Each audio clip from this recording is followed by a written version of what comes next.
Bismillahirrahmanirrahim. Assalamu alaikum. This is me, Muhammad Adib Ahmad, and you are watching Online Learning with Adib. इस video के अंदर हम dialysis के बारे में देखते हैं कि डायलिसिस क्या चीज़ है. So let's start the video.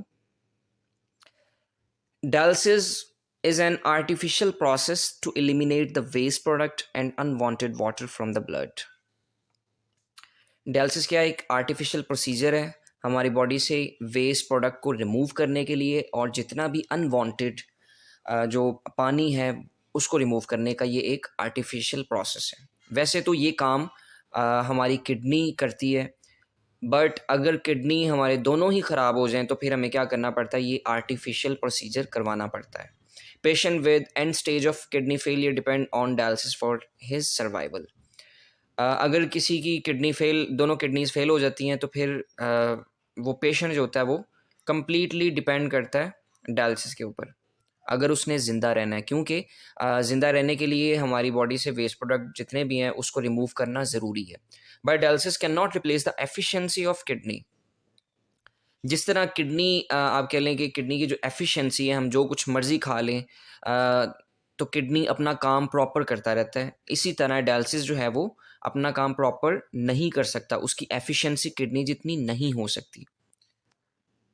Dialysis help but not efficient as the kidney. जैसे कि मैंने अभी आपको बताया कि जो डायलिसिस है जिसे हम गुर्दे वाश करवाना भी कहते हैं, ये किडनी हमारे किडनीज़ जो हैं उन जैसा ये एफिशिएंट नहीं है, बट ये हमारे लिए हेल्पफुल है. Patient on dialysis need to be careful about diet. अगर एक बंदा है उसकी दोनों किडनी ठीक काम कर रही हैं तो वो कुछ भी खा सकता है, लेकिन जो डायलिसिस वाला बंदा है जो ये काम करवा रहा होता है, यानी जिसकी किडनी ख़राब होती है, वो डायलिसिस करवा रहा होता है, उसके लिए डाइट का ख्याल रखना बहुत ज़्यादा ज़रूरी है. उसके अलावा significant people on dialysis can work and lead normal life. बहुत कम लोग ऐसे होते हैं जो कि डायलिसिस करवाते हैं उसके बाद वो प्रॉपर काम कर पाते हैं, लेकिन मेजॉरिटी लोग ऐसा नहीं करते. जो डायलिसिस वाले होते हैं, यानी जो डायलिसिस करवाते रहते हैं, वो नॉर्मल वर्क नहीं कर सकते. और वुमेन की बात करें तो women on dialysis probably will not be able to get pregnant. Women जो डायलिसिस करवाती हैं वो उनमें से सम वुमेन ऐसी होती हैं जो कि प्रेग्नेंट नहीं होती, प्रेगनेंसी मेंटेन नहीं कर पाती. वाई डायलिसिस नेसेसरी, ये क्यों ज़रूरी है? क्यों ज़रूरी है? क्योंकि हमारी बॉडी में अगर एक बंदा है उसकी दोनों किडनी ख़राब है, बिल्कुल उसके बिल्कुल किडनी डैमेज हो चुके हैं, वो काम नहीं कर रहे, तो उसके लिए ज़रूरी है कि उसकी बॉडी से वेस्ट प्रोडक्ट को रिमूव करना ही बहुत ज़्यादा ज़रूरी है. तो अगर वो नहीं करेगा तो वो सारी की सारी उसकी बॉडी टॉक्सिक हो जाएगी. 3, 4, 5 हफ़्ते के अंदर उसकी बॉडी इतनी ज़्यादा टॉक्सिक हो जाएगी कि उसका सर्वाइव करना मुश्किल हो जाएगा. तो फिर इसके लिए फिर dialysis is useful to remove waste product from blood से वेस्ट प्रोडक्ट को निकालना ज़रूरी होता है. तो डायलिसिस इसके लिए हेल्पफुल है और यूज़फुल है. We could not live if waste product were not remove from the blood और बॉडी. मतलब अगर वेस्ट प्रोडक्ट बॉडी से नहीं निकाले जाते, जो कि डायलिसिस के ज़रिए निकाले जा सकते हैं. अगर डायलिसिस नहीं करवाते, किसी की किडनी दोनों डैमेज हैं, तो वेस्ट प्रोडक्ट नहीं निकलेंगे, तो फिर अल्टीमेट सर्वाइव करना मुश्किल हो जाएगा. It is use for ultra filtration of water in our blood in our body. हमारी बॉडी में जिसके किडनी दोनों ख़राब हैं उसकी बॉडी में सोडियम की क्वांटिटी ज़्यादा हो जाती है, वाटर भी ज़्यादा हो जाता है, तो फिर उसको फ़िल्टर करना, उसको निकालना ज़रूरी होता है, जो कि डायलिसिस करता है. डायलिसिस जो है वो मेजॉरिटी तौर पे 2 टाइप्स के होते हैं. एक हीमोडायलिसिस, दूसरा पेरिटोनियल डायलिसिस.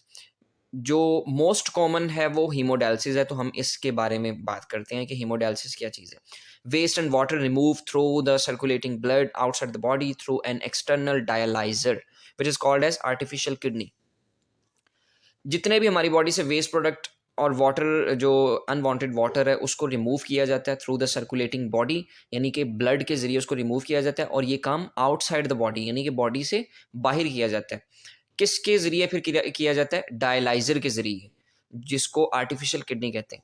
तो ये कैसे किया जाता है? ब्लड और डायलाइजेट होता है, फ्लूइड होता है. ब्लड और ये फ्लूइड दोनों को हम डायलाइज़र के अंदर रखते हैं. उसके बाद एक डायरेक्शन में ब्लड फ्लो करता है, blood flow in one direction, dialysate in opposite direction. Blood एक डायरेक्शन में मूव करता है और डायलाइजेट जो है, जो फ्लूइड है वो ऑपोजिट डायरेक्शन में मूव करता है। तो ये वर्क किस तरह कर रहे होते हैं, हम ये पिक्चर के ज़रिए देखते हैं, इसको समझते हैं। डायलिसिस, हीमोडायलिसिस जो है, अब ये जो हमें नज़र आ रहा है, ये डायलाइज़र है। अब पेशेंट का जो ब्लड है वो भी एक तरफ से आ रहा है, दूसरी तरफ से डायलिसिस फ्लूइड, जिसे हम डायलाइजेट का नाम हमने दिया है, वो भी इसमें आ रहा है। तो उसके बाद क्या होगा कि दोनों इसमें आते हैं, एक डायरेक्शन में ब्लड फ्लो करता है, दूसरी डायरेक्शन में ये फ्लो करता है। तो दोनों के दरमियान एक मेम्ब्रेन है।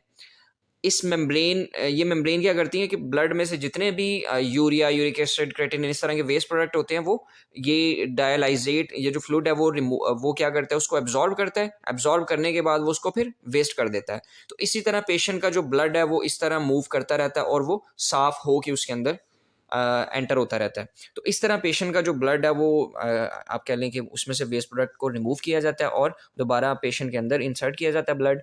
तो पेशेंट में से फिर जो वेस्ट प्रोडक्ट है वो निकलते रहते हैं और वो सर्वाइव करता रहता है। ये जो डायलाइज़र है, ये आर्टिफिशियल किडनी के तौर पे काम करता है, क्योंकि किडनी का काम भी यही होता है और ये भी सेम यही काम कर रहा होता है जो कि किडनी का काम होता है, लेकिन ये किडनी जितना एफिशिएंट नहीं होता। सो ये है हीमोडायलिसिस, जो कि कॉमनली यूज़ होती है हमारे, जिसको हम गुर्दे वॉश करवाना भी कहते हैं। तो ये हमारी है आज की वीडियो। होप सो आपने इसको अंडरस्टैंड किया होगा, and thank you so much for watching this video. Take care, अल्लाह हाफिज़।